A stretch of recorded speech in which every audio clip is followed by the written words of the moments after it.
Naturally Marked here. Welcome or welcome back to my channel. Before we get into this video, I see you, see me, so I want to see you. Press subscribe and become part of the fam. Bam. So you guys, we're going to hop right into this video today. Today's video is going to be...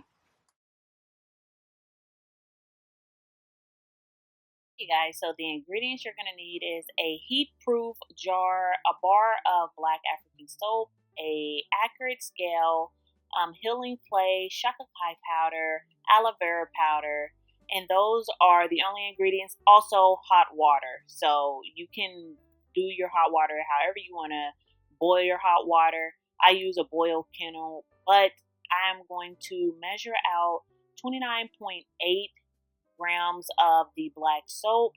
I'm going to put that into the heat safe proof jar. Then I'm going to weigh out the shakakai powder, which is going to be 10 grams of shakakai powder. And then also I'm going to measure out aloe vera powder, which is going to be another 10 grams. And you guys, the aloe vera powder works the same way as an aloe vera plant, but I will be doing the comparison between the aloe vera plant and the aloe vera powder. So the next thing you're going to need is your bentonite clay mask. We're going to do 20 grams of bentonite clay. And you guys, these ingredients are really good for your hair. They detox your hair very well. And it's just adding a lot more benefits to the black soap. So one last step to make sure that your hair is going to be hydrated inside and out is 30 grams of olive oil and 29 grams of hot water. So I'm going to be making about 3 little jars of this, but this is going to be a really detoxing, clarifying shampoo for your hair. I did make a simpler recipe. If you guys want to check that video out, that link will be down below. And also, everything that I just showed you or mentioned in this video, the link will be down in the description box for you guys to click on and check out to see if you want this. But after you get all the ingredients mixed into your heat-proof container, just allow it to sit for 15 minutes. Come back periodically, stir the mixture up to make sure that all the black soap is diluted and there's no clumps in it. After about 30 minutes and the mixture is all the way cooled down, this is how thick and what it looks like.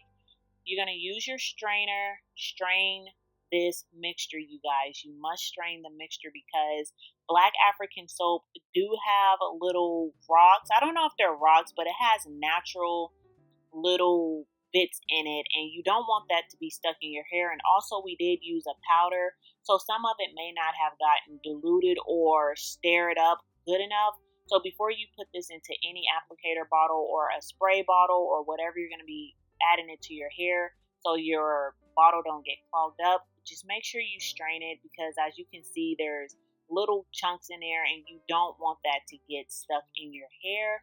But you guys, I used just 3 ounces of just a little applicator bottle for my application. It just makes the application process really easy. So you guys, let me know if you give this recipe a try. My hair was really moisturized and hydrated after using this clarifying shampoo.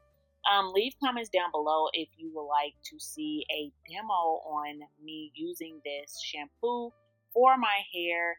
And once again, I just had 3 bottles that were 3 ounces. It's just a little travel bottle, and these also can work great as a gift if you want to gift them out to anyone. So yeah, you guys, that's all. It's pretty simple, pretty easy. I will probably be doing another way to make liquid black soap, so you guys just stay tuned. If you like these videos, please give me a thumbs up. Don't forget to subscribe, and thank you guys.